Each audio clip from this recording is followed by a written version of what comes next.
Welcome to a Rose Teaching Home. Let's learn, have fun, and grow together.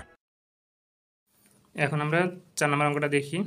a + b = 9m এবং ab = 18m² হলে a - b এর মান নির্ণয় করতে হবে। তো এখানে দেওয়া আছে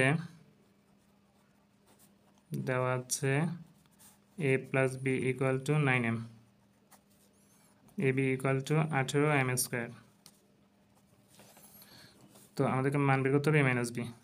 তো a - b হোল স্কয়ার দিয়ে করি আমরা। a - b whole square equal to দেখতে হবে এখানে আমাদের প্লাস দিচ্ছে না মাইনাস দিচ্ছে, যেহেতু প্লাস দিচ্ছে তাহলে a + b whole square minus 4ab। তারপর আমরা মান বসাই। a + b এর মান দেওয়া আছে 9 হোল স্কয়ার, 4ab এর মান হচ্ছে 18m²। তো এখানে মান বসিয়ে লিখতে হবে 9 9 81m², 4 18 72m²। তাহলে 81 থেকে যদি 72 চলে যায় আমাদের থাকলে হচ্ছে 9m²। তো এই সাইডে আমাদের দেওয়া আছে a - b whole square equal to 9m²।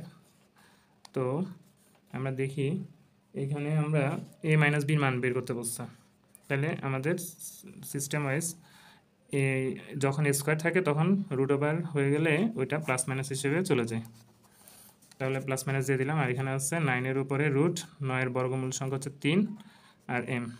এখানে আমরা মান পাইলাম a - b এর মান হলো +- 3m। Okay, thank you.